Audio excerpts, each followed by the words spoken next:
tous et bienvenue dans l'interview. Notre invitée aujourd'hui est Clémentine Barzin. Bonjour. Bonjour. Alors, vous allez prêter serment d'Eschwine à la ville de Bruxelles le 26 février prochain. Vous remplacerez David Weitzman qui prête serment, lui, au Parlement bruxellois sur le temps de midi, là, aujourd'hui. Donc, c'est tout frais.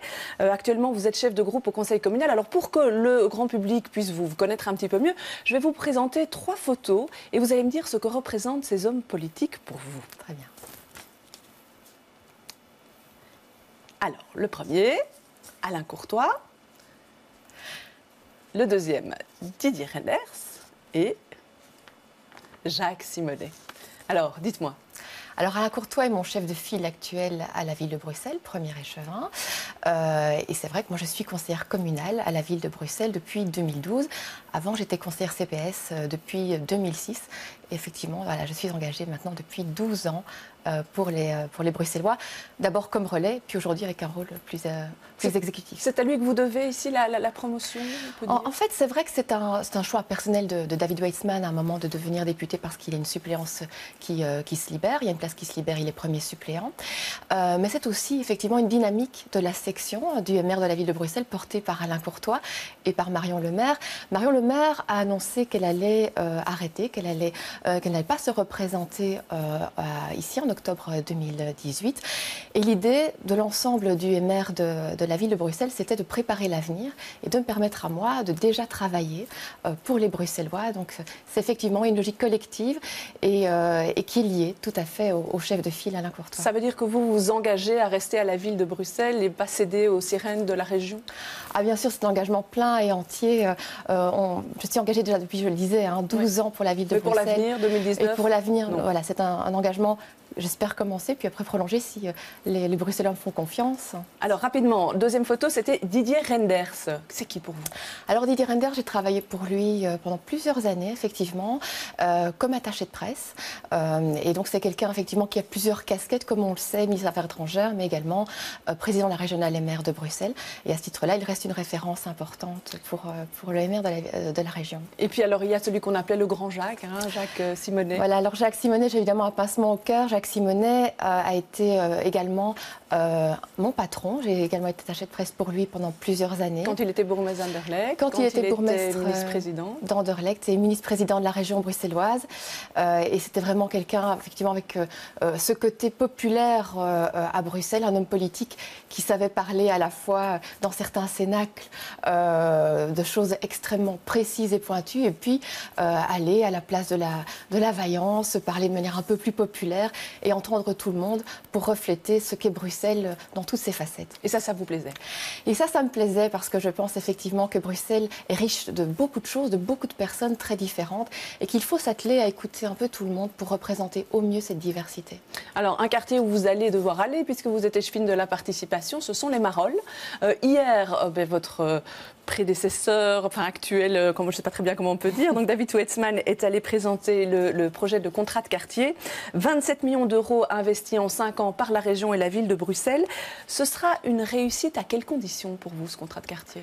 En fait, les Marolles, c'est un quartier mixte, avec voilà, d'une part une population historique, populaire de Bruxelles, mais aussi une classe moyenne qui s'est installée, aussi beaucoup de commerçants et des gens qui viennent visiter. Donc je pense que ce quartier a comme enjeu aussi la réussite globale et une promotion globale du quartier. Ici, ce sur quoi va s'axer le contrat de quartier, c'est une rénovation importante comme c'est prescrit, avec d'abord du logement. Il y a un besoin de logement, il y aura 33 unités de logement qui vont être créées. Pourtant c'est déjà très dense comme quartier, il faut du logement en plus? Oui, il y a une vraie demande de logement, y compris de logements accessibles.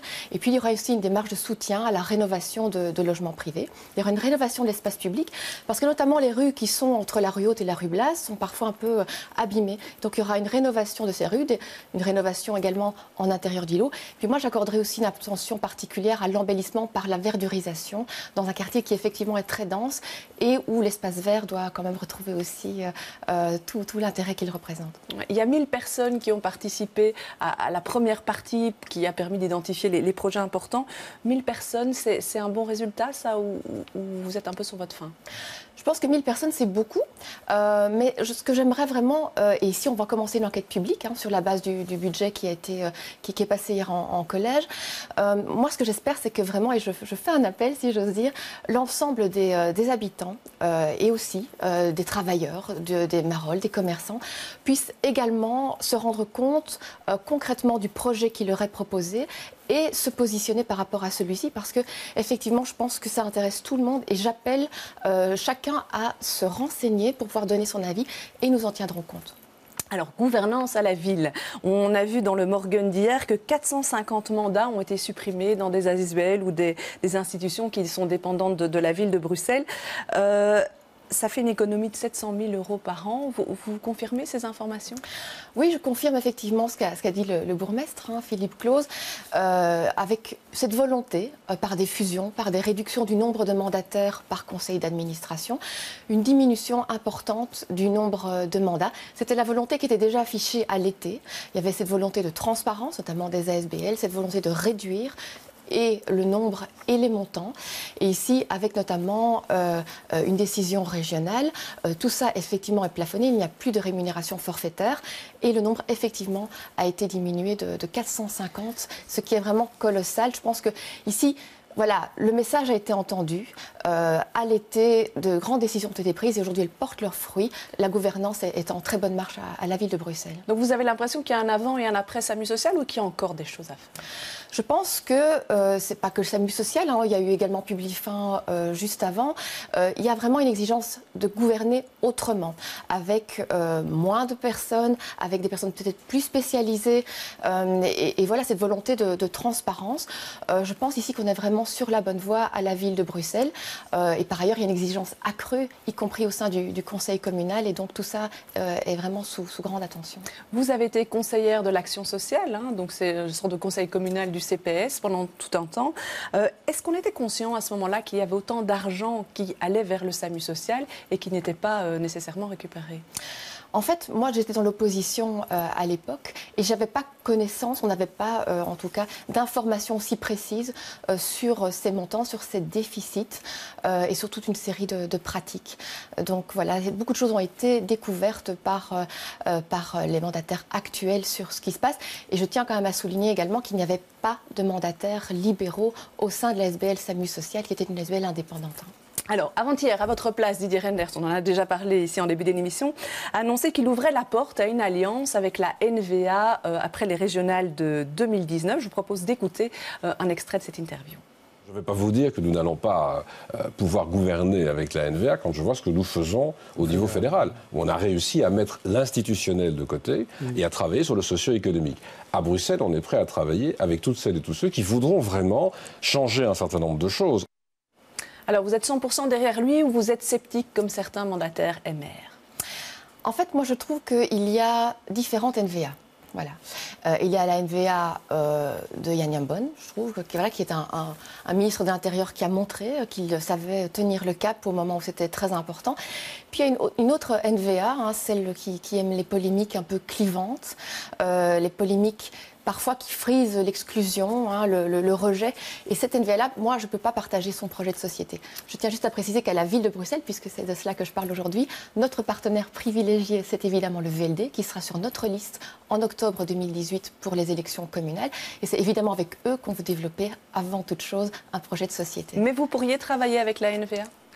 Moi, je vous dis, il y a vraiment deux optiques. Vous connaissez le leader de la NVA à la ville de Bruxelles, Johan van den Dries. Est-ce que vous pourriez travailler avec lui? Moi, je vous dis, voilà, ça dépend évidemment du projet. Je pense que c'est vraiment fondamental. Quel projet on peut faire, quelle réforme on peut faire.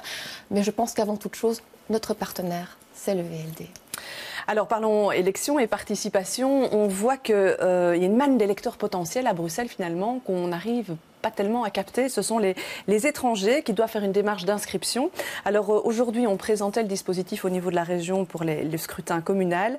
On voit qu'en 2012, seuls 13% des Européens avaient fait cette démarche d'inscription. Et les non-européens, eux, ils étaient 15% à avoir fait la démarche. Alors, quelle est votre réaction par rapport à ça? Évidemment, c'est peu. Les chiffres sont faibles. Donc voilà, par rapport au débat sur l'élection, l'ouverture à l'élection régionale, moi je dirais faisons d'abord fonctionner ce qui existe, le niveau communal. Qu'est-ce que avec ces chiffres-là communal? Alors, au niveau communal, il faut savoir juste un petit chiffre, c'est que ça représente un enjeu très important. En effet, on a environ 30 000 Européens qui résident sur la ville de Bruxelles et environ 12 000 non-européens. Donc, c'est 42 000 personnes qui peuvent vraiment se saisir davantage de l'enjeu communal. Au niveau de la ville de Bruxelles, une campagne d'information va être réalisée par un courrier à tous les électeurs potentiels. Des réunions de quartier auront également lieu pour informer ce public qui aura, c'est une information pratique à donner également, jusqu'au 31 juillet pour s'inscrire. Et élément très important, il est également possible de se désinscrire pour l'élection suivante parce qu'on sait que l'obligation de vote sur la durée pour d'autres élections peut être un facteur rebutant pour certains électeurs qui sont habitués à une liberté de voter. Donc ici, il y a une capacité aussi de se désinscrire. Donc moi, j'invite vraiment tout le monde à se mobiliser. C'est très important que dans les quartiers, tout le monde se saisisse des opportunités de donner son avis. Alors, aux prochaines élections, il y aura un quota de femmes dans les collèges, minimum un tiers de personnes du même sexe, alors femmes ou hommes, ça dépend. L'objectif étant la parité. Vous êtes pour ces quotas ? En fait, moi, je pense que les quotas ont toujours, dans ceux qui sont passés, eu une utilité. Et donc, moi, je ne suis pas fermée a priori à certains quotas, pour autant qu'après, ça devienne quelque chose de plus naturel. Mais parfois, il faut aider, en effet, certaines démarches pour qu'il y ait plus d'égalité.